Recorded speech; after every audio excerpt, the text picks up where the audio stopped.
समाजास सहज समजावे म्हणून हिंदी भाषेतून मराठी भाषेत आहे.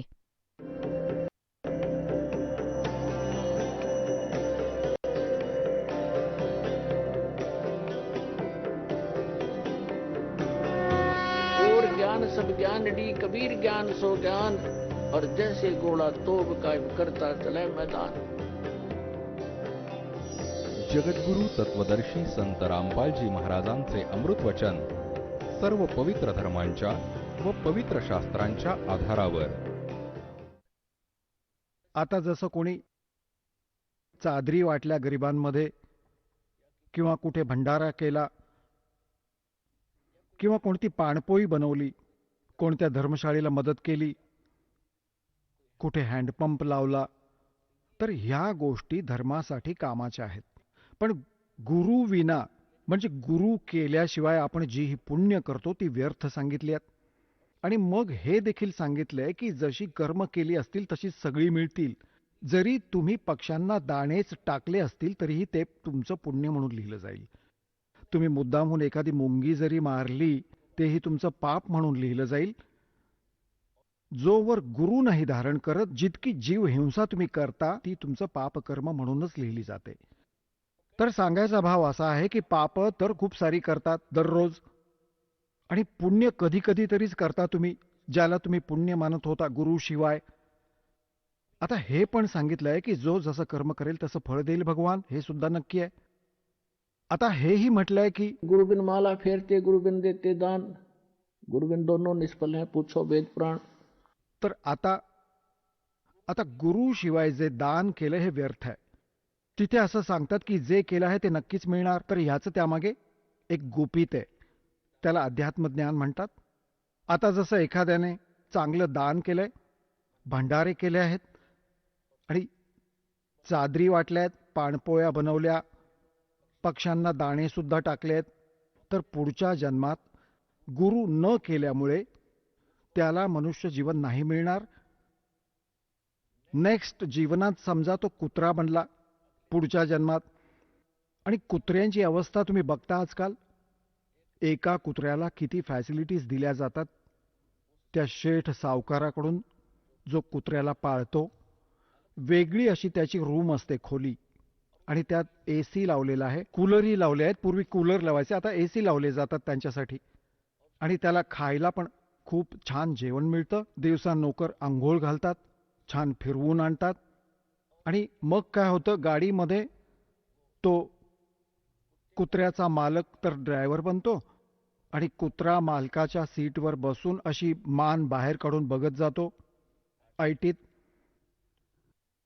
आता कुत्र्याने मागच्या जन्मात गुरु न करता दानधर्म केले, मालकांनी ते दिले त्याला. सामान्य व्यक्तीला देखील त्या सोयी मिळत नाहीत ज्या त्या कुत्र्याला मिळतात. कार देखील आहे, ड्रायव्हर देखील आहे, AC रूमही आहे, खायला आधुनिक जेवण पण आहे, खूप चांगला आहार आहे, फार मोठं प्रेम मिळत आहे. आता ह्या जन्मात त्याने जे काही केलं होतं, गेल्या जन्मात गुरु शिवाय सगळं पुण्य दिलं त्याला काळ भगवानाने. हे तर द्यावंच लागतं, जसं कर्म असतं तसं फळ तर देणारच देणार. पण ती सुविधा मिळाली कुत्र्याच्या जन्मात, आणि नेक्स्ट जन्म त्याचा डुकराचा असेल.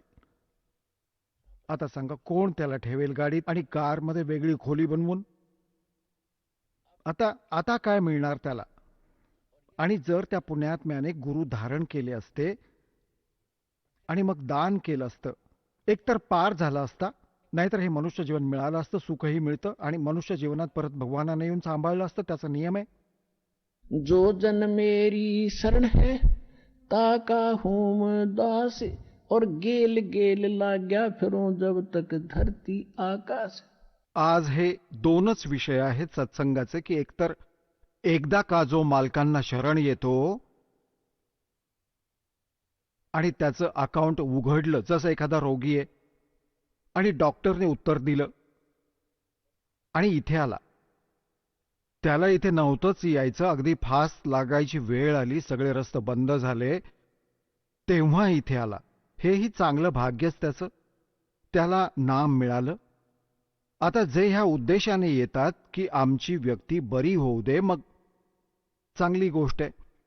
आणि तो नाम घेऊन गेला, त्याने भक्ती केली आणि त्याचा मृत्यू झाला, तर तो ह्याचा परमात्म्याचा मुलगा झाला. आता तुम्हाला हेही सांगितलं होतं की हा मंत्र, पहिला मंत्र घेतल्यामुळे आणि त्याच्या काही जपामुळे बरीचशी मानव जन्म प्राप्त करण्यायोग्य अशी कर्मे बनतात तुमची. मग त्यांच्या मृत्यूनंतर लगेचच मृत्यू तर येणारच, तर एक वस्त्र बदलून येईल, कुर्ता पायजामा, येताच परत भक्ती मिळेल आणि अशा घरात जन्म घेईल जिथे आधीपासून भक्ती होत असेल, मिळेल त्याला. तर आपण तर आपल्या स्वार्थाला काउंट करत असतो की ह्यांनी अजून जगावं, धंदा करावा, कमवावं, आणि जर ह्याचा काही इलाज झाला नाही, कितीही प्रिय मुलगा असो, मुलगी असो, आणि ती रोगी होऊन जाते, ट्रीटमेंट करून आपण थकतो, तेव्हा तुम्हीच म्हणता की भगवान ह्याला सोडवून टाक.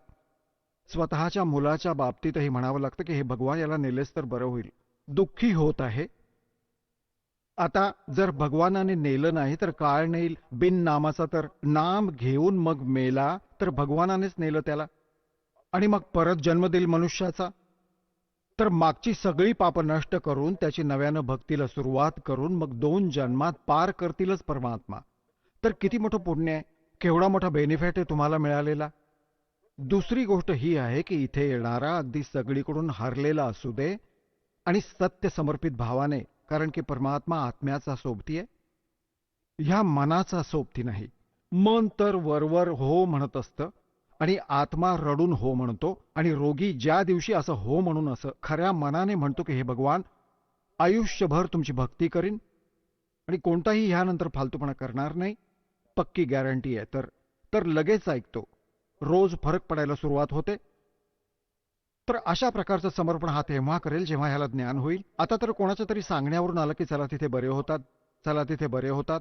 टीव्हीवर पाहिलं, अमुक अमुकनी सांगितलं की मी बरा झालो, तर ते बरे झाले, ते खोटं नाही बोलत, ते इथेच सापडतील, बेशक विचारा त्यांना चालताना फिरताना. आणि जे नाम घेऊन बरे नाही होत, ते का नाही होत आहेत? सतगुरु के दरबार में कमी कहे की ना, अनसमोज ना पावता तेरी चूक चाकरी मा. ह्याच कारणामुळे त्याला लाभ नाही मिळाला, तर त्याच्यामध्ये काही दोष आहे, त्याच्या काही सेवेमध्ये समर्पण भाव कमी आहे. आणि जेव्हा आपण समर्पित होतो तेव्हा समजा की आपण सगळ्या पूजा सोडून, सगळ्या मर्यादा सोडून एका मालकाच्या मार्गावरून, परमात्म्याने सांगितलेल्या मार्गावरून जाऊ. तेव्हा आपण अन्य उपासना बंद करू, जेव्हा आपण एका परमात्म्यावर आश्रित होऊ. आम्ही पूर्वी न जाणो किती व्यभिचार करत होतो. अमुक अमुक देवाची पूजा करा, अमुकची पूजा करा, अमका पीर पूजा, तमुकची पूजा करा. आणि आता आपण एकच पती करायचा, एक मालक, एक पती, एक स्वामी, कबीर भगवान. आणि जेव्हा तुम्ही हृदयापासून स्वीकार करता ह्या परमपित्याला, आणि मग बघा, पति भरता जमी पर जो जो धर पाव, समृत झाड़ू देत है ना काटा लग जावे. सांगतात अशा भावामध्ये तुम्ही येता की कबीर साहेबांच्या शिवाय दुसरा कोणी भगवान नसेल तुमच्या हृदयामध्ये, आणि अन्य कोणत्याही देवाकडून, झाडफूकवाल्याकडून प्रयत्न स्वप्नातही करू नका, विचारच नका करू, तर तुम्ही पतिव्रता पदावर याल. कहे कबीर सुनो भी साधो, मैं तो हूं विश्वास में. विश्वास ठेवलास तर मी तुझ्यासोबत आहे, अविश्वास दाखवलास तर मी तुझ्यासोबत नसेन. जसं तू करशील तसं तुला देईनच. तर अशा प्रकारे इथे कमी नाही राहणार. कमी असेल तर तुमची एखादी तुमचीच कमजोरी असेल, जी दूर करण्यासाठी ज्ञान ऐकवलं जातं. तर इथे येणाऱ्या व्यक्तीच्या दोन्ही हातात लाडू आहेत. इथेही सुख, आयुष्यही वाढेल आणि संपूर्ण मोक्ष, नेहमीसाठी सुखी व्हाल.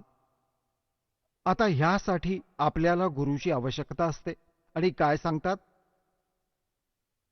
हे ज्ञान झाल्यानंतर तुम्हाला अशी स्थिती जाणवेल, सतगुरु के उपदेश का लाया एक विचार, जय सतगुरु मिलते नहीं जाते नरक दुआर. नरक द्वार में दूत सब करते खेचा तान, उनसे कभू नहीं छूटता फिर फिरता चारों खानी. चार खानी. हे 4 प्रकारचे पशु पक्षी, जलचर, हे जे किडे आहेत सगळे 4 खाणीमध्ये येतात. 4 विभागात वाटले या प्राण्यांना. 4 खानी में भ्रमता कभू न लगता पार, सो फेरा सब मिट गया मेरे सतगुरु के उपकार. हाय हाय. ह्याला शरण आल्यावर, प्रथम मंत्र प्राप्त झाल्यावरच, पहिली गोष्ट तर नाम घेतल्यावर मग काळाच्या किंवा हा मृत्यू जवळ नाही येऊ शकत तुमच्या. परमात्म्याशी परिचित ते महापुरुष देखील सांगतात, काल डरे करतार से जय जय जय जगदीश, जोरा जोड़ी झाड़ता पगरज डरे शीस. आता काय सांगतात, काल जो पीसे पीसना और जोरा है पनिहार, ये 2 असल मजदूर हैं मेरे सतगुरु के दरबार. जोहरा म्हणतात मरणाला. कारण की पुण्यात्म्यांनो, ह्या अध्यात्म मार्गातले काही शब्द वेगळे असतात.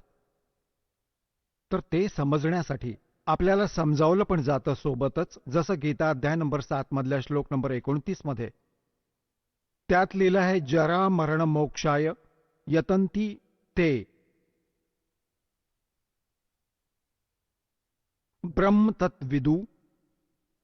ब्रह्मतत्विदु कृष्णम अध्यात्मच अखिलच कर्मम. की जे जरा आणि मरणातून सुटण्याचा प्रयत्न करतात. इथे जरा म्हणजे आहे वृद्धावस्था आणि मरण म्हणजे मृत्यू. तर ते तत्ब्रह्मशी, त्या परमात्म्याशी परिचित झाले आहेत, जे जगातल्या इतर कोणत्याही इतर वस्तूकडे लक्ष जास्त जात नाही. भगवान जे देतो त्यात समाधान मानतात आणि आपला भक्ती उद्देश ठेवतात. आणि जरा म्हणजे म्हातारपणातले कष्ट आणि मृत्यूचे कष्ट ह्यापासून वाचायचा प्रयत्न करतात. त्यांनी त्या भगवानाला ओळखलंय आणि सगळ्या कर्मांना ओळखून चुकलेत. तर तिथे जरा म्हणजे आहे मृत्यू, जरा म्हणजे वृद्धावस्था. आणि इथे जोहरा म्हटलंय की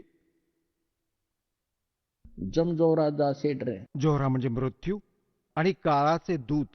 मग इथे म्हणतात काल डरे करतार से जय जय जगदीश, आणि और जोहरा जोरा हा मृत्यू जोडी झाडता. म्हणजे परमात्म्याच्या वाहना साफ करतो. हा म्हणजे नोकर, खरा नोकर आहे हा मृत्यू. नोकर मालकाच्या आज्ञेशिवाय काही काम नाही करू शकत. काल जो पीसे पीसना. आधी राजा लोकांचे म्हणजे नोकर दळायचे. म्हणतात की हा काळ इथल्या 21 ब्रह्मांडांचा स्वामी ब्रह्म, हा तर सद्गुरू कबीर भगवानांचा असं समजा दळण दळणारा नोकर आहे, जे सगळ्यांची व्यवस्था ह्याच्याकडून करवतात असं समजा. म्हणजे हा नोकर आहे, त्याच्या आज्ञेनेच सगळी कामं चालली आहेत. आणि जोहरा झोडी, जोहरा, जोहरा म्हणजे मृत्यू, झोडी म्हणजे वाहना साफ करतो. और पगरद डारे शीस. चरणाची, परमात्माच्या चरणाची धूळ माती कपाळाला लावतो. तेव्हा नोकर एक मालकाच्या मुलांची हानी कशी काय करू शकतो. तर तुम्ही झाला आहात मालकांची मुलं जी शरणी आला आहात. तर काय सांगतात, काल डरे करतार से जय जय जय जगदीश, और जोरा जोड़ी झाड़ता पगरज डारे शीस. काल जो पीसे पीसना, और ये जोरा है पनिहार. आता दुसऱ्या शब्दामध्ये सांगत आहेत की हा काळ इथल्या ज्या सगळ्यांना खातो तो तर परमात्म्याचं दळण दळतो. आणि मृत्यू भगवानाकडे पाणी भरतो. पाणी भरणं म्हणजे दासी असायच्या राजांकडे. और आणि ये 2 असल मजदूर हैं मेरे सतगुरु के दरबार. गरीबदास जी सांगत आहेत, तर तुम्ही त्या परमात्म्याला शरण आला आहात. तर इथे काय सांगत आहेत की सतगुरु के उपदेश का अब लाया एक विचार, और जय सतगुरु ना मिलते तो जाते नरक द्वार. नरक द्वार में दूत सब फिर करते खेचा ताण. आता तुम्हाला पकडून जर कोणी विहिरीत पडू इच्छित असेल तर काय खुश होऊन पडाल. सगळे हातपाय माराल, ओरडाल, बॅक माराल जेवढी तुमची क्षमता असेल. मग तिथे तर नरक सुद्धा, विहीर सुद्धा हाहाकार माजलेला चोपून काढले जात आहेत. कोणी सडत आहेत, कोणाला कावळे ओरबाडत आहेत, आणि त्या खड्ड्यात खंदकात तुम्हाला फेकण्यासाठी नेलं जात आहे समूहाच्या समूहांना. हजारोंच्या संख्येने यमदूतांनी भाले पकडलेले असतात. हे जे शरीर आहे तुमचं, हे तर वरचा कुर्ता पायजमा आहे. खरं शरीर तर त्याच्या आत आहे, ज्याला सूक्ष्म शरीर म्हणतात. त्यामध्ये प्राणी मरत नाही, पण वेदना खूप होतात. तर हे भूत प्रेत ह्या सूक्ष्म शरीरात फिरतात, जे तुम्हाला दिसू नाही शकत. आणि तिथं जे शरीर असतं त्याला जेव्हा आदेश मिळतो धर्मराजाकडून, धर्मराजाच्या इथून न्यायाधीशाकडून, जा याला नरकामध्ये, त्याला स्वर्गामध्ये, याला गाढवाच्या योनीत, याला कुत्र्याच्या योनीत, ते तर पटपट निघून जातात. यमाचे दूत जेव्हा त्याला उचलून घेऊन जात असतात सगळ्या टोळीच्या टोळीला, जसे राखणदार प्राण्यांना फाटकामधून अडवताना, ते परत पळू नयेत म्हणून काठी मारून आत कोंडतात. तर ती तिथे स्थिती होईल त्या प्राण्यांची जे सद्भक्ती नाही करत किंवा नकली संतांकडून नाम घेऊन भक्ती करतात. सद्गुरू नाही मिळाला ज्यांना, यमाचे दूत त्यांना पुढे घेऊन जातात आणि ते परत पळतात. तिथे कोण जाणार राजी खुशीने? मग त्यांना सरळ भाले टोचतात, दे ठोकून, कुठेही लागू दे. आणि मग त्यांना ढकलून कोंडतात त्यात आणि फाटक बंद करून टाकतात. तर इथे सांगतात, नरक द्वार में दूत सफर करते खेचा ताण, उनसे कभू ना छूटता. आणि त्यानंतर नरक भोगून मग कुठे? मग 84 लाख योनींमध्ये 4 खाणींमध्ये परतून येतो. 4 खानी में भरमता और कभू न लगता पार, ये फेरा सब मिट गया मेरे सतगुरु के उपकार. आता परमात्म्याचा हा मंत्र घेतल्यामुळे, मर्यादेत राहून भक्ती केल्यामुळे तुमचं केवढं पर्वताहून मोठं दुःख टळलं. बायपास काढला तुम्ही जर मर्यादेत राहाल तर. आता काय सांगतात परमात्मा की सतगुरु के सजदे करूं, कर्म छुटाए कोटि, और जो सतगुरु की निंदा करे उनके यम तोडेंगे होठ. की असे संत ज्यांनी एवढे उपकार केले, इतका निर्मल मार्ग आणि अशी पर्वताहून मोठी दुःख जीवांची दूर करतात, आणि इथे ह्या जीवनातही करोडो पापांपासून तुमचं रक्षण केलं जात आहे. विडी नका ओढू, दारू नका पिऊ, मांस नका खाऊ, बाबा कोणाचा आत्मा नका दुखावू. आता तुम्हाला इतकी दया आणि ज्ञान होईल भगवानाचं, तर मग तुम्ही ह्या पापांपासून वाचलात. सगळा दिवस भगवानाची भक्ती करता ना की बसून गप्पा मारता, कुठे पत्तेच खेळा, कुठे राजकारणावर बोला, नाहीतर सिनेमा पाहून डोळे फोडता बसल्या बसल्या. आता किती बायपास काढले, किती कर्म सोडवली तुमची वाईट. म्हणतात सतगुरु के सजदा करूं, कर्म छुटाए कोट. आणि अशा सद्गुरूची जो निंदा करतो, मग यमाचे दूत त्याचे ओठ फोडतील, म्हणजे इतकं मारतील की कुठेही लागो. ओठ तर नाजूक असतात, लहान मुलांना दरडावतात, तर ओठांवर नाही मारत, एखादी थप्पड किंवा कमरेत मारतील. म्हणतात ओठ देखील फुटले तर असं म्हणतात इतकं निर्दयपणे मारलं. तर म्हणतात इतकी मारहाण होईल तुम्हाला अशा महापुरुषाची निंदा केली तर.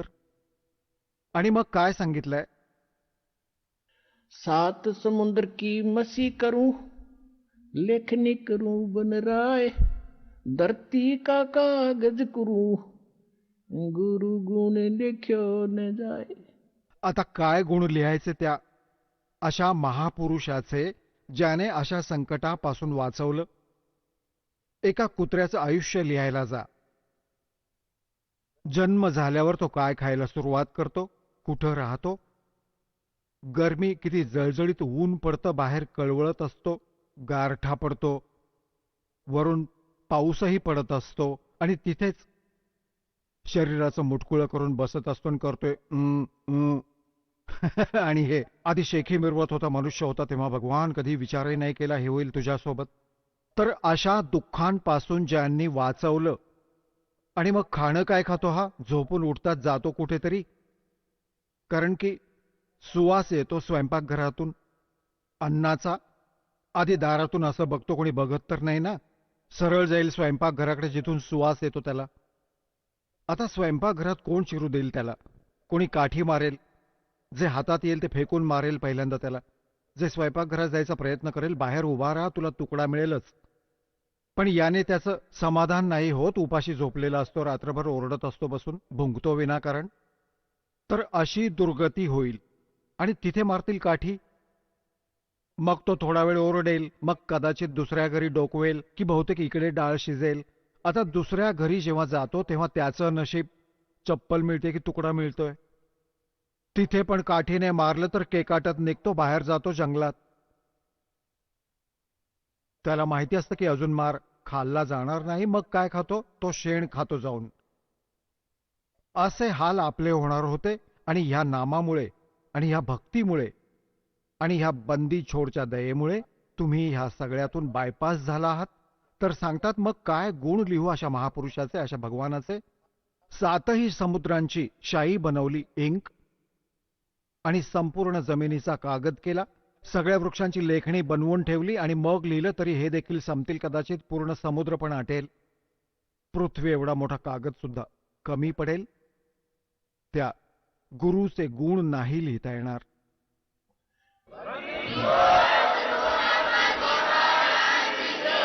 आता परत काय सांगतात? गुरु मानुष कर जानते ते नर कहिए अंध, ओ है दुखी संसार में फिर आगे काढ़ के फंदे. म्हणतात अशा महापुरुषाला ॲज अ तुम्ही मनुष्य ट्रीट केलं तर लाभ नाही होणार. त्यासाठी परमात्मा काय सांगतात की गुरु गोविंद कर जानियो, रहियो शब्द समाये, मिले जब दंडवत बंदगी, नहीं पल पल ध्यान लगावे. की गुरुला परमात्मा समजून तुम्ही व्यवहार करा. आता पुण्यात्म्यानं एक सरळ गोष्ट आहे. जसा हा दास परमात्म्याने पाठवला तर हा दास तो परमात्मा नाहीये जो तुम्हाला हवा आहे. पण या दासाला ॲज अ गॉड नाही मानलं, भगवानासारखं नाही मानलं तर तो भगवान नाही मिळू शकणार. आता जसं एक गणिताचा एक प्रॉब्लेम येतो, गणितामध्ये एक प्रश्न येतो, त्यामध्ये मूळ किंमत लक्षात ठेवायची असते. बाकी दर ही वेळ ही सगळंच दिलेलं असतं. तर मूळ किंमत तर अब्जात खर्वात असते. अब्जातली खर्वातली अमाऊंट कित्येक कोटी रुपयांमध्ये असते. तर ह्या कित्येक कोटी अब्ज खर्वाची मूळ किंमत समजण्यासाठी तुम्हाला मानावं लागतं. सपोज मूळ धन इज 100 रुपीज. जे मूळ धन आहे ते 100 रुपये माना. मूळ धन 100 रुपये मानून आपण प्रश्न सोडवायचो, प्रॉब्लेम सोडवायचो. तर त्या प्रश्नाची सोडवणूक अशीच होणार, नाहीतर होऊच नाही शकणार. पण ते 100 रुपये मूळ धन नाहीये, परंतु ते मानायला लागेल. तेव्हा त्यापासून तो दर मिळेल आणि त्यानंतर मग कॅल्क्युलेशन करून आपण काढतो. ते ओरिजिनल मूळ धन तेव्हा प्राप्त होते, मग तेव्हा आपण सफल होतो. अशाच प्रकारे तुम्हाला ह्या दासाला मानावं लागेल की माना रामपाल भगवान. रामपाल तो भगवान नाहीये.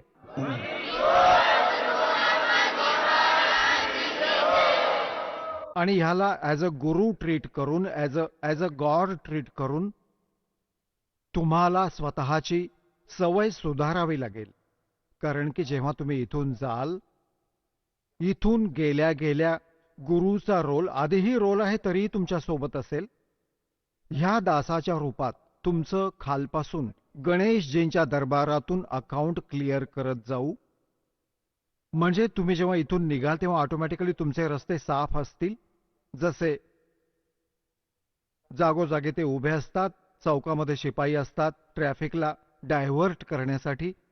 असं जेव्हा तुम्ही जग सोडून जाल, तुम्हाला सांगत जाऊ तुम्ही इथून जा, तुम्ही तिथून जा, तर तुम्ही गणेशजींच्या ह्यामध्ये जाल जिथे गेल्यावर तुम्हाला क्लिअरन्स चिट मिळेल की जाजी तुम्ही जा.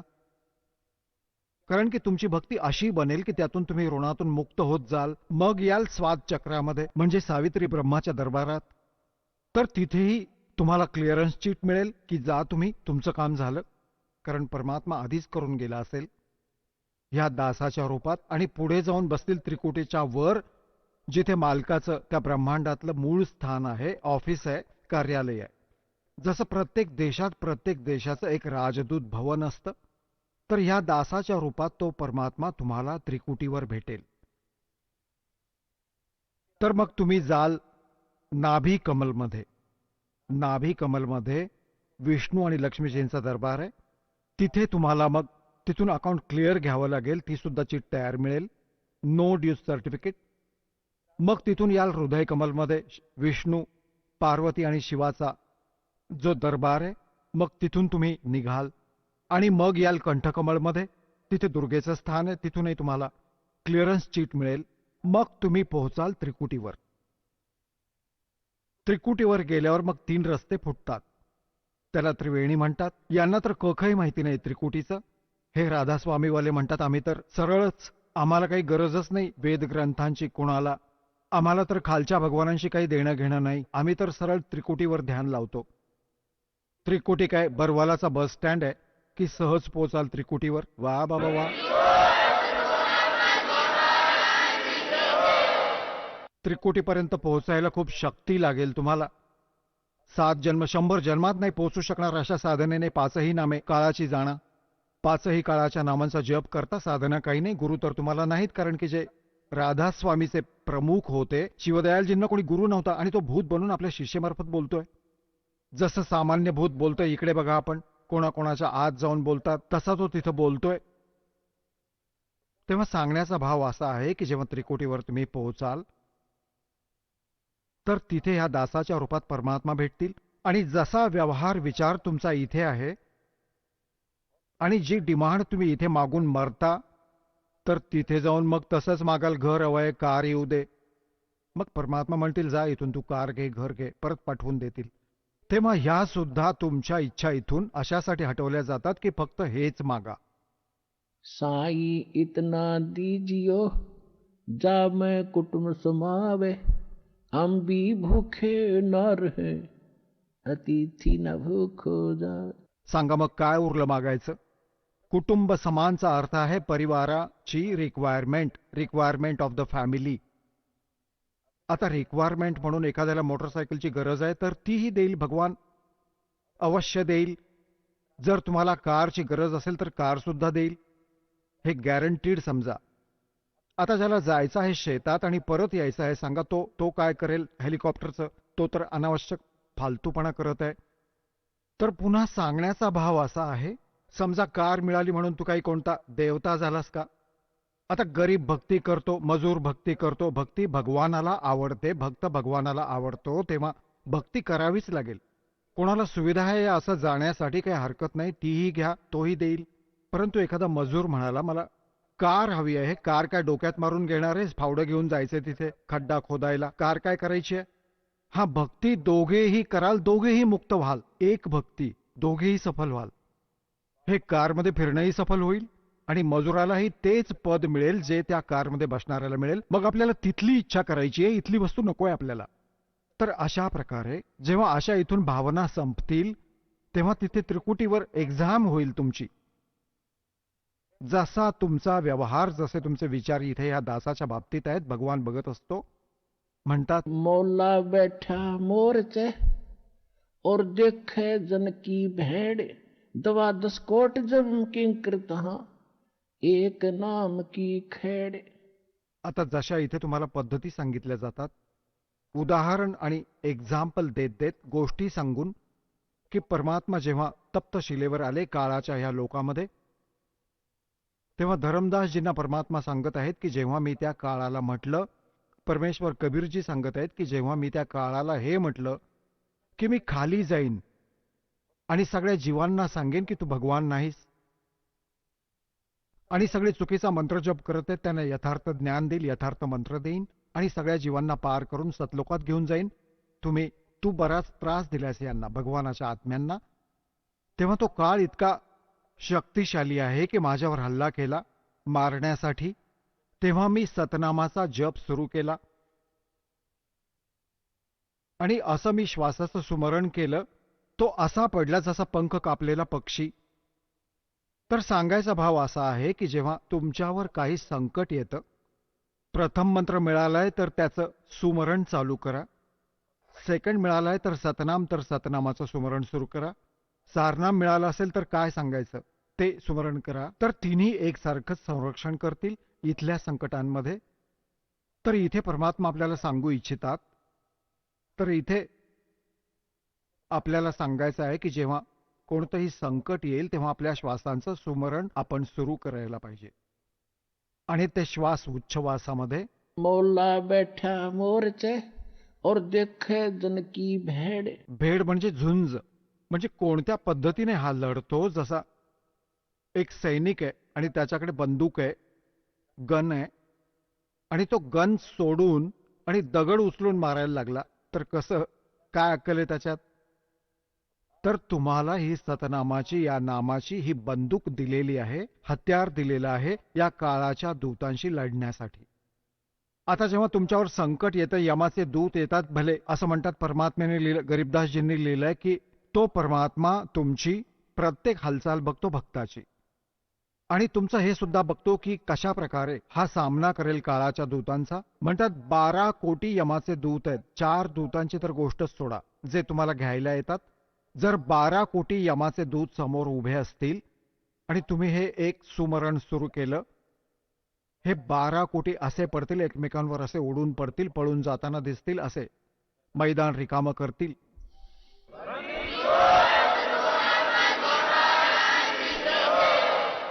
आता सांगतात मौला बैठा मोर्चे. मौला म्हणजे तो परमात्मा आपल्या स्थानावर बसून तुम्हाला बघतो. मौला बैठा मोर्चे देखे जन की भेड़. जे मोर्चात भक्त बसले आहेत, म्हणजे हा मोर्चा आहे आपला, आणि काळाशी आपण लढत आहोत, संघर्ष करत आहोत, भक्ती करतो, सुमरण करतो. आणि सांगतात जसं संकट येतं त्यावेळी आपलं सुमरण सुरू करा दात्याचं, सगळ्या गोष्टी विसरून. आणि तिथे म्हणू नका आई ग मेलो वाचवा. कसला भक्त आहे तो? तेव्हा परमात्मा हे बघतो की तिथे तुम्ही कसा, कोणता फॉर्म्युला वापराल, तर त्या पद्धती तुम्हाला इथे सांगितल्या जातात. तेव्हा तिथे एक्झाम होईल त्रिकुटीवर जाऊन तुमची. तर इथे परमात्मा म्हणतात मौला बैठा मोर्चा देखे जन की भेड़. तुमची लढाई बघतो, झुंज बघतो, हा कसा सामना करतो. बंदूक धरून दगड उचलतो का बंदूक दाखवत आहे, मग अर्धा फरक पडतो बंदूक दाखवून. तर सुमरण सुरू, नामाच्या सुमरणाने संकट टळेल. आणि म्हणतात 12 कोटी जम किंकर जहां. 12 कोटी दूत, यमाचे दूत सगळेच्या सगळे समोर आले तर, और एक नाम की खेड़.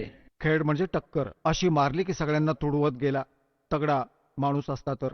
अशी त्या मंत्राची इतकी जबरदस्त शक्ती आहे. कारण की जेव्हा हे ज्ञान सांगितलं गेलं होतं, सिंपल आणि अनएज्युकेटेड व्यक्ती होते, त्यांना सिंपल लँग्वेजमध्ये समजवायचं होतं. तर तो परमात्मा तुमची झुंज म्हणजे तुमचा एक्झरसाइज पाहत असतो. कसं करतो? तर तो जसं तुम्ही ह्या दासाबरोबर वागता, जशा तुम्ही डिमांड करत आहात, तेव्हा हळूहळू बघा, पहिल्यांदा कोणी भक्त येतो त्याला कंपल्सरी आहे, तो हे मागणारच. आणि हा भगवान नक्कीच देणार, ह्याच्या घरी कशाची कमी आहे. ज्ञान ह्यासाठी दिलं जातं की तू काय मागत आहेस तितकं माग जितकी तुला गरज आहे, आणि उरलेलं भगवानावर सोड. त्याला काय माहित नाही माझ्या लेकराला पुढे कशाची गरज आहे. पुढे तयार मिळेल तुम्हाला, आधीच तयार मिळेल, ह्याला कशाची गरज आहे. पति भरता जमी पर जो जो धर पाओ. समर्थ झाडू देत है ना काटा लग जाए. तर तुम्ही त्याचे झाला आहात. मग तुमच्या जीवनरूपी प्रवासात झाडू घेऊन म्हणतात की मी त्याचा दास आहे. दास कोणाला म्हणतात? गुलामाला. भगवान दास ही मागे राहून जाईल, पण भगवान तुमची हाक ऐकूनच समोर उभा दिसेल, आणि त्याला पहिल्यांदाही उभा दिसेल की माझं लेकरू येत आहे, आणि साफ करेल सगळं की ह्याला कर्माचे काटे टोचायला नको. तेव्हा इतकं तुम्हाला ह्या मालकांमध्ये समर्पित व्हावं लागेल एका पतिव्रतेसारखं, तेव्हा लाभ होईल.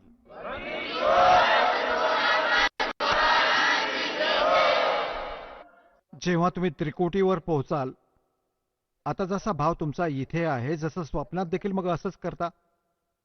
जसं तुम्ही तुमच्या जागृत अवस्थेत करता दिवसा, तसंच तुमचं जर स्वप्न असेल, हे स्वप्न दिवसा कोणी केळी विकत असेल गाडी लावून बाजारात, तो करतो हे घ्या 10चे 20, 10चे 20, 10चे 20, 8चे 20, 8चे 20. नाही, असं नाही मिळणार. मग स्वप्नात पण तो तेच म्हणणार, हे घ्या 10चे 20, 10चे 20. तेव्हा आता जशी रिहर्सल तुम्ही इथे करता, जेव्हा तुमचा मृत्यू होईल तुम्हाला स्वप्न पडेल, आणि त्या स्वप्नात जे तुम्ही इथे करता तेच बोलाल तिथे जाऊन भगवानाच्या दरबारात, भगवानाच्या समोर.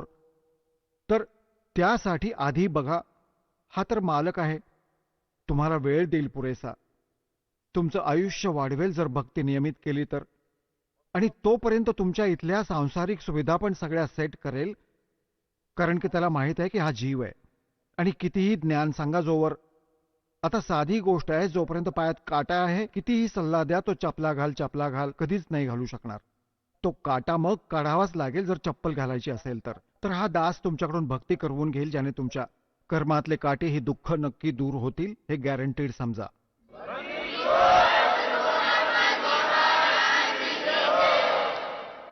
तर त्यासाठी तुम्हाला धैर्य ठेवावं लागेल. धीरे धीरे रे मना धीरे सब कुछ हो, और माली सीते 100 घड़ा ऋतुआएं फलो. मग गुरु मानुस कर जानते, गुरु बिन माल, गुरु मानुस कर जानते, ते नर कहीं है अंध, ओ है दुखी संसार में फिर आगे काढ़ के फंद. परमात्मा तुम्हाला त्रिकुटीवर भेटतील. तिथे गेल्यावर तुम्ही समर्पित होऊन असं दंडवत कराल आणि बघाल चेहऱ्याकडे, आणि परमात्मा जिकडे जिकडे जातील तुम्ही मागे मागे तिकडेच पळाल, त्यांच्याबरोबर जाल. तर तिथे तुम्हाला धर्मराजाच्या दरबारात नेलं जाईल. भेटतील तिथे दाता सोबत या दासाच्या रूपात. भाई कर ले गुरु वकील, मुकदमा भारी है. परमात्मा सगळ्याच प्रकारचे सल्ले देतात की गुरु तुमच्या ॲज अ ॲडव्होकेटचं सुद्धा काम करेल या धर्मराजाच्या, न्यायाधीशाच्या दरबारामध्ये, जो इथला चीफ जस्टिस आहे 21 ब्रह्मांडांचा, एका ब्रह्मांडाचा. तर तिथे बरोबर जातील दासाच्या रूपात परमात्मा आणि त्यांना म्हणतील, सर उघडा. गीता अध्याय नंबर 18 श्लोक नंबर 66 मध्ये हे विधान आहे भगवानाचं. सर्व धर्मान् परित्यज्य माम एकम शरणम व्रज, अहम त्वा सर्व पापेभ्यो मोक्षयिष्यामि मा शुचः. ते पुस्तक उघडलं जाईल गीता तिथेच, की अशा प्रकारे भगवानाची बोली आहे ही, या ब्रह्मची. आणि बघा काय म्हणतो हा, की माझ्या स्तराच्या सर्व पूजा मला देऊन टाक आणि मग तू जा. आता सोडा ह्याला. हा ओम नामाचा जप जो सतनामात जो सेकंड मंत्र दिला जातो, त्यात प्रथम जो मंत्र आहे, सतनाम 2 अक्षरांचा आहे. जो पहिल्या अक्षराचा मंत्र आहे तो ब्रह्मचा आहे, ओम. त्याची कमाई तिथे देतील. मग तो ऑटोमॅटिकली सोडून देतील, हा जा जे तुम्ही. आणि मग दुसरा मंत्र आहे सतनामाचा, दुसरं अक्षर आहे, त्याची कमाई मग अक्षर पुरुषाच्या लोकात जाऊन द्यायची. तिथेही सोबत असेल परमात्मा या दासाच्या रूपात. आणि जेव्हा मग 11वं द्वार ओलांडलं आणि मग 12वं द्वार पार करून तेव्हा सतलोकात जाता येईल. हे 11वं द्वार. कोणी 10व्या द्वारावरच अडकतो, कोणी इथे 11वी खिडकी ऐकली. अर्धवट हे तर निम हकीम, हा मधु परमहंस रांजडीवाला. 11वी खिडकी आली, कोणाला नाही मिळाली आजपर्यंत. हे होते काळाचे दूत. आता परमात्म्यांना माहित होतं की यांना माझा संत येऊन साफ करेल, सगळ्यांचं पितळ उघडं पाडेल. तर ते 12वं द्वार पार करून सतलोकात प्रवेश करू आणि मग तिथे जाऊ जिथून परतून कधीही परत नाही येणार. परमात्म्याची भक्ती आणि सोबत गुरूंचं असं सहकार्य असंच कायम ठेवावं लागेल. गुरु को सिर पर राखियो, गुरु सौंप्या सिर सौंप्या गुरुदेव को, सफल हुआ ये शीश, नित्यानंद इस शीश पर आप बसे जगदीश. कोटि शीश तन दे लिए, जमराजा की फेंट, एक शीश देख ले सतगुरु अपने की भेंट. म्हणतात या काळाला तू इतकी असंख्य डोकी दिलीस, तुला बेमौत मारेल तुला. आणि एक डोकं देऊन गुरुला बघ, सद्गुरूला. डोकं देणं म्हणजे हे नाही की ते कापून द्यायचं. एक गुरु शिष्य होते आणि गुरु त्यांना शिकवायचे की बाळा, गुरुच्या आज्ञेचं पालन झालं पाहिजे, गुरुला भगवान तुल्य मानलं पाहिजे. एकदा त्या गुरुला परीक्षा घ्यावीशी वाटली आणि म्हटलं की बाळा, आज मी तुम्हाला एक आदेश देतो. 5-7 भक्त होते शिष्य. तर सगळे शिष्य म्हणाले की जशी आज्ञा असेल गुरुदेव, की आत्ता माझ्या डोक्यावर 5-5 चपला मारा. आता 5च्या 5 सुन्न झाले. मग ते आठवण करून देतात की गुरुच्या आज्ञा पाळत नाहीत ते शिष्य, ते फेल होतात बाबा. बघा, बाकीचे उठले नाहीत पण एक उभा राहिला. आपली चप्पल काढली आणि गुरुजींच्या चरणाशी बसून स्वतःच्या डोक्यावर मारली 5 वेळा. गुरुजी म्हणाले की पळवाट नको काढूस, तुझ्या डोक्यावर नाही माझ्या डोक्यावर म्हटलं होतं मी, माझ्या मार. तर त्या विवेकी शिष्याने म्हटलं की या दासाचं डोकं सुद्धा तर तुमचंच आहे. तर सांगायचा भाव असा आहे की तुम्हाला असं समर्पित आणि विवेकी व्हावं लागेल, तेव्हा गुरुशिवाय तुमचा मोक्ष नाही. आणि गुरु तर तुम्हाला मिळाला. आपलं कल्याण करा, आपल्या परिवाराला आणा आणि जिथपर्यंत शक्य असेल तिथे हे ज्ञान पसरवा. खूप मोठे परोपकार होतील तुमचे, विश्वाचं कल्याण होईल. बोलो सतगुरुदेव.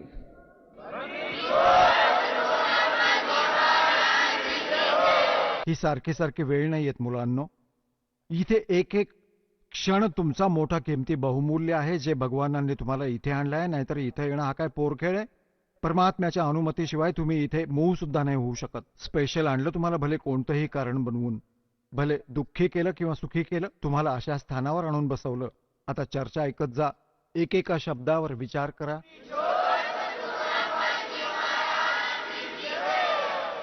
चला आता आपण त्या श्रद्धाळूंचे अनुभव जाणून घेऊयात, ज्यांनी जगद्गुरू तत्वदर्शी संत रामपालजी महाराजांकडून दीक्षा प्राप्त केलेली आहे, तसेच त्यांच्याद्वारा सांगितलेल्या भक्ती मार्गावर चालत आहेत.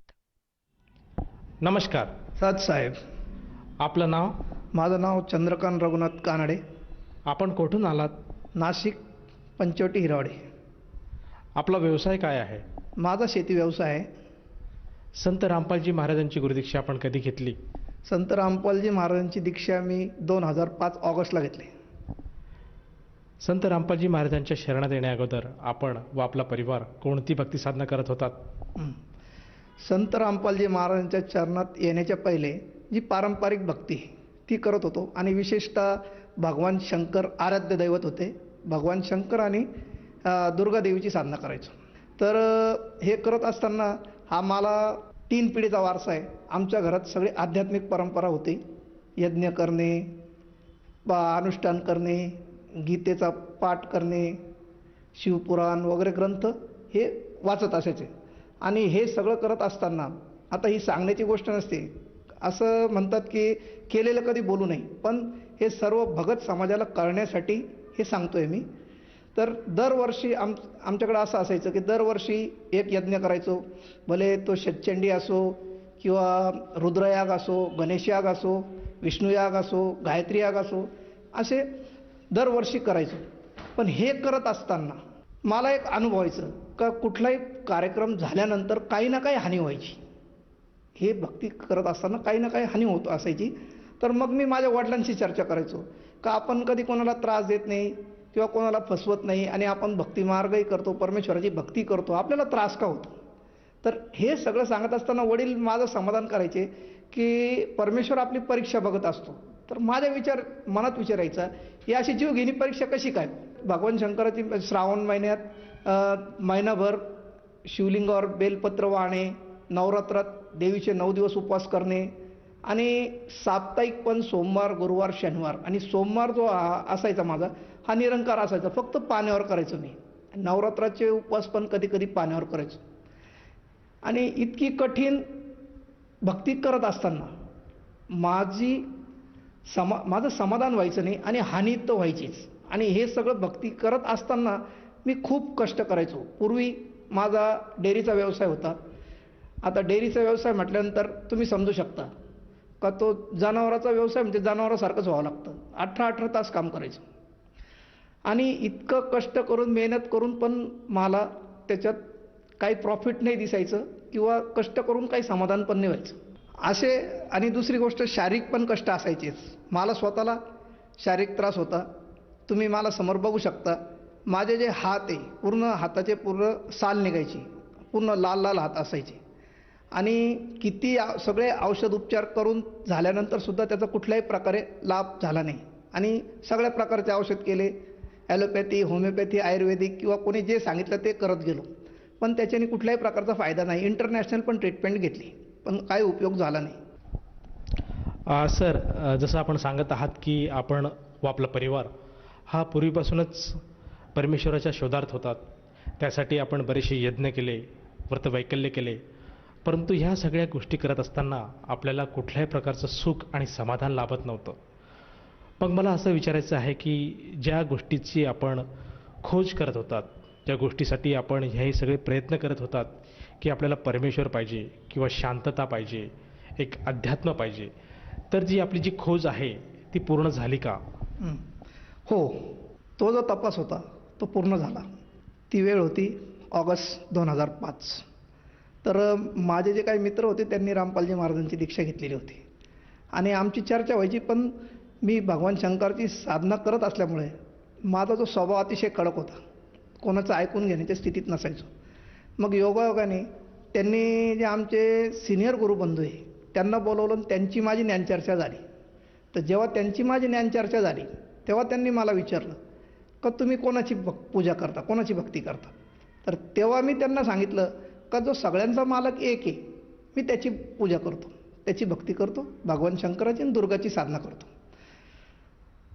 मग त्यांनी मला सांगितलं का तुम्ही जी साधना करता ही शास्त्राआधारे करत नाही, कारण जसं कायद्याचं संविधान आहे तसं भक्तिमार्गाचं संविधान आहे 4 वेद, गीता आणि आपले बाकीचे ग्रंथ.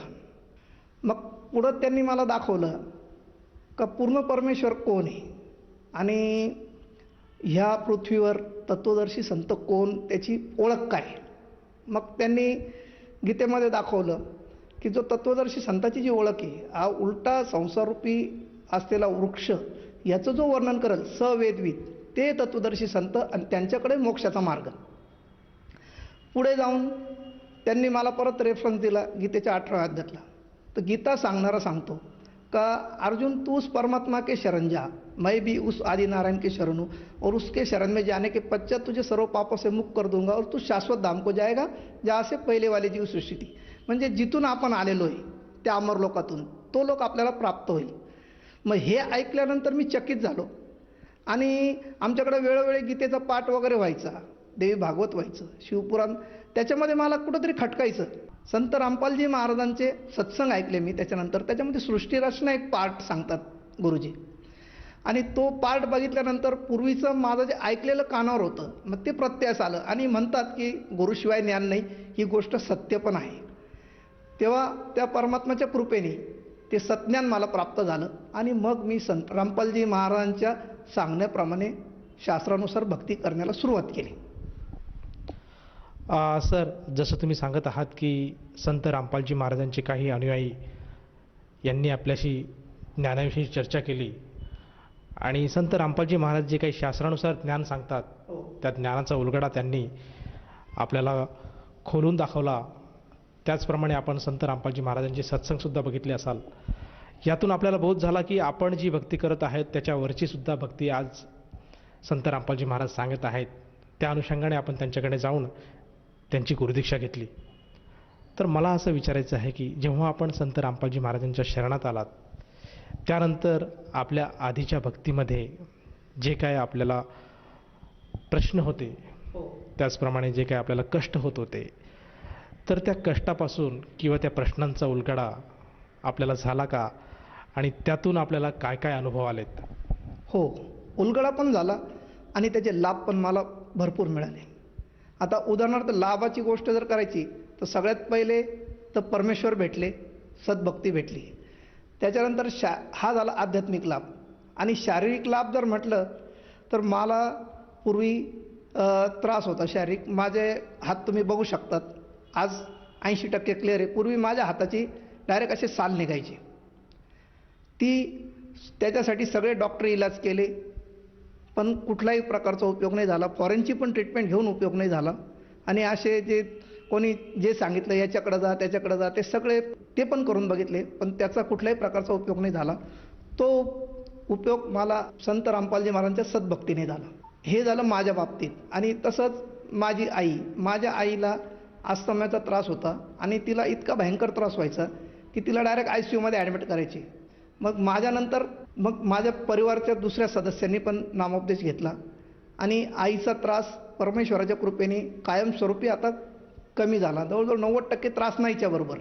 नाही तर पहिले मला सारखे दवाखान्यात भरावं लागायचे, हॉस्पिटलचे बिलच भरत राहायचो आणि त्याच्यात आर्थिकही हानी व्हायची, मानसिकही त्रास व्हायचा आणि स्वास्थ्यही गमावून बसलो होतो.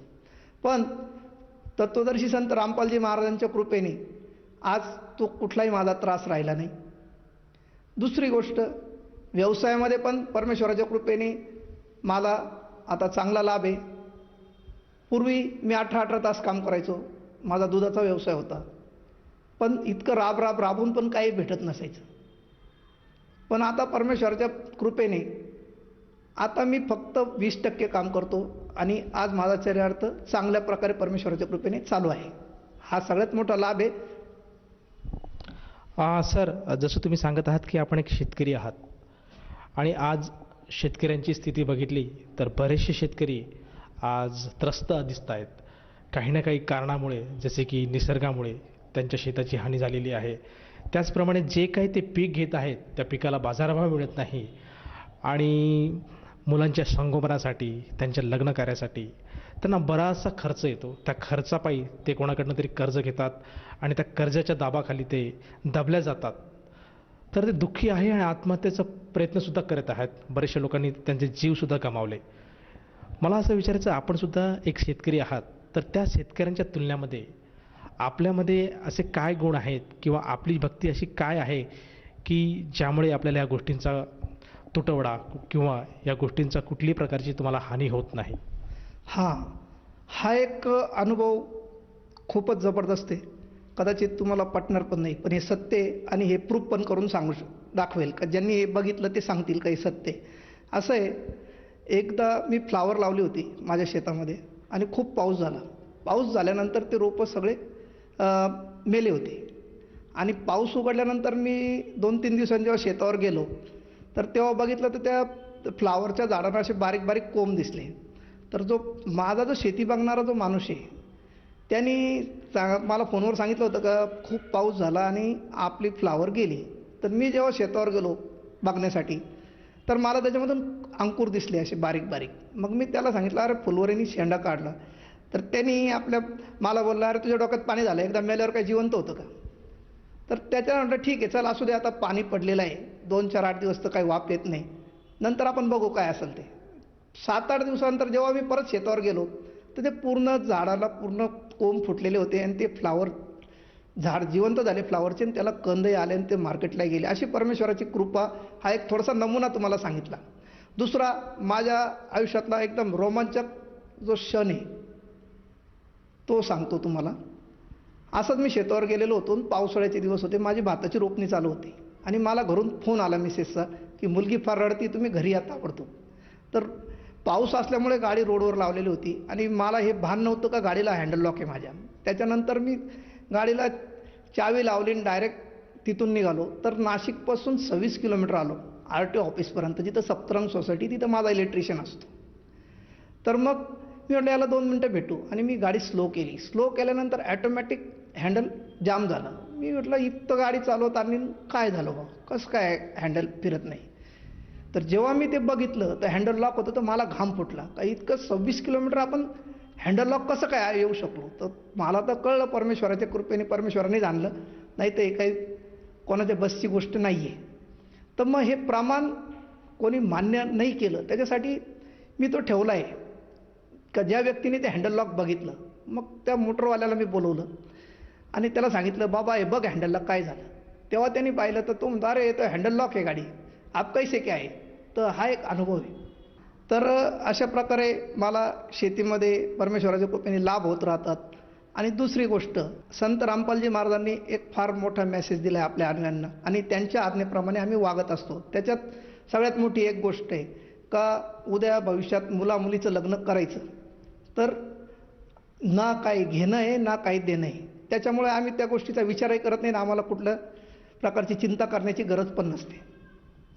आज आपण बघतोय अनेक मुली हुंडाबळीने मरत आहेत, त्यांच्यावर अन्याय अत्याचार होत आहेत. तर जे काम सरकार नाही करू शकलं ते संत रामपालजी महाराजांनी केले. आज रामपालजी महाराजांचे करोडो अनुयायी आहेत, ते सगळे त्यांच्या आज्ञेनुसार हे करत असतात. त्याच्यामुळे ते सुखी आणि समाधानी पण आहेत. त्यापैकी मी पण एक आहे. माझ्या शेतात पण परमेश्वराच्या कृपेने पीकही चांगलं येत असतं आणि जी आपल्याला उपजीविका करण्यासाठी जितकी गरज आहे ती परमेश्वराच्या कृपेने भागते. त्याच्यामुळे हे जे आमचे शेतकरी बंधू काही कर्जबाजारीपणामुळे किंवा काही गोष्टीमुळे पीक गेल्यामुळे जे आत्महत्या करतात किंवा सुसाईड करण्याचा प्रयत्न करतात, परमेश्वराच्या कृपेने तसं कुठल्याही प्रकारचा विचार आजपर्यंत माझ्या मनातही आला नाही, शिवलाही नाही. कुठलंही काम माझं असू द्या, मी ज्या कामाला निघालो परमेश्वराच्या कृपेने ते माझं ॲटोमॅटिक पुढं काम झालेलं असतं. ज्याच्याकडे जातो तो कधी नाही मला म्हणतच नाही. हा या भक्ती मार्गाचा सगळ्यात मोठा लाभ आहे. सर, जसं तुम्ही सांगत आहात की संत रामपालजी महाराजांची जी काही सद्भक्ती आहे, त्या सद्भक्तीच्या जोरावर आपल्याला कुठल्याही प्रकारचा असा त्रास होत नाही. आपण जी काही शेती व्यवसाय करत आहात, त्या शेती व्यवसायामध्ये सुद्धा आपल्याला भरभराटी मिळत आहे आणि जे पीक आज मेलेलं होतं ते परमेश्वराच्या कृपेने जिवंत झालं. हा एक मोठा चमत्कार आहे समाजासाठी. तर मला असं विचारायचं आहे की या आपल्या सद्भक्तीच्या जोरावर जे काही आपण मिळवलं आहे, या अनुभवातून आपण आपल्यासारखे जे अनेक शेतकरी भाऊ बंधू आहेत, त्याचप्रमाणे जो श्रोतावर्ग आज टी व्ही माध्यमातून आपल्याला बघत आहेत, या सर्वांसाठी आपण काय संदेश द्याल? मी सगळ्यांना हात जोडून एकच विनंती करेल का प्रत्येकाने आपलं आत्मचिंतन करावं. आपण जी भक्ती करतो ती बरोबर आहे का? आणि त्यांना निश्चितच त्यांचा आत्मा ग्वाही देईल का आपण जी भक्ती करतो ती पूर्ण नाही आहे, अपूर्ण आहे आणि त्याच्यामुळं आपल्याला आर्थिक, शारीरिक, मानसिक सगळ्या प्रकारचे त्रास होत राहतात. तर सगळ्यांना हात जोडून विनंती करेल की आपण सर्व बंधू भगिनींनी सद्गुरू रामपालजी महाराजांची दीक्षा घ्यावी आणि आपलं जीवन कृत्यर्थ करावं आणि आपलं आयुष्य सफल करावं आणि मोक्ष प्राप्त करावं, ही सगळ्यांना विनंती करेन. त्यासाठी कृपया आपण संत रामपालजी महाराजांचे अनेक चॅनल्सवर सत्संग असतात, तरी कृपया ते सत्संग आपण बघावे किंवा आपण व्हॉट्सअपद्वारे ज्ञानगंगा, जगण्याचा मार्ग असे अनेक संत रामपालजी महाराजांनी अनेक पुस्तकं लिहिली आपल्यासाठी. तर ते तुम्ही पुस्तक वाचा, सत्संग ऐका आणि मग संत रामपालजी महाराजांकडून ज्ञानदीक्षा घ्या आणि आपलं जीवन सफल करा. सर, जसं आपण सांगत आहात की आज मानव समाजाने संत रामपालजी महाराजांचं ज्ञान समजून घ्यायला हवे आणि त्याचप्रमाणे त्यांच्या ज्ञानावर चालायला हवे. तर ह्या अनुषंगाने जर एखाद्या साधकाला जाणवलं की आपण सुद्धा संत रामपालजी महाराजांची गुरुदीक्षा घ्यायला हवी, तर तो व्यक्ती संत रामपालजी महाराजांची गुरुदीक्षा कशी घेऊ शकेल? तर जेव्हा संत रामपालजी महाराजांचा सत्संग चालू असतो त्याच्या खाली एक पट्टी चालते, त्याच्यावर फोन नंबर असतात. आपण त्या फोन नंबरवर संपर्क करून आपण नामदीक्षा प्राप्त करू शकता. दुसरी गोष्ट, पुस्तक मागवू शकता, ते अगदी निशुल्क असतं. कृपया सर्व बंधू भगिनींनी याचा लाभ घ्यावा आणि सत्मार्ग प्राप्त करावा, ही आपल्या सर्वच विनंती. सर, जसं आपण आज समाजाला विनंती करत आहात की संत रामपालजी महाराजांची ज्ञानदीक्षा आपण घ्यायला हवी, त्यासाठी आपल्या टी व्हीच्या स्क्रीनवर जे काही मोबाईल नंबर्स फ्लॅश होत आहेत त्या नंबरवर जर संपर्क साधला तर आपल्याला जवळच्या नामदान केंद्राची माहिती मिळेल आणि तेथे जाऊन तो व्यक्ती सद्गुरू संत रामपालजी महाराजांची नामदीक्षा घेऊ शकेल. तर मला असं विचारायचं आहे की या नामदीक्षेसाठी त्या व्यक्तीला किती पैसे मोजावे लागतात? नाही, हा तर अतिशय भयानक गैरसमज केलेला आहे. तुम्हाला 1 रुपया खर्च नाही, कुठल्याही प्रकारची दक्षिणा नाही. संत रामपालजी महाराजांनी ज्यांना उपदेश घ्यायचा आहे त्यांना सगळं निशुल्क देतात. अगदी तुम्हाला पुस्तक आणि जे काय असेल निशुल्क तुम्हाला उपलब्ध होईल, त्याला कुठल्याही प्रकारचं काही लागत नाही. धन्यवाद. सत साहेब.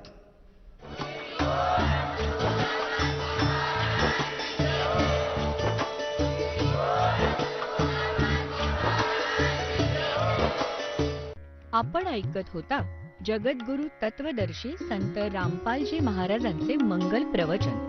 निशुल्क नामदीक्षा प्राप्त करण्यासाठी आणि अधिक माहितीसाठी संपर्क करा 7030303951 7030303952. आमची वेबसाईट आहे www.jagadgururampalji.org.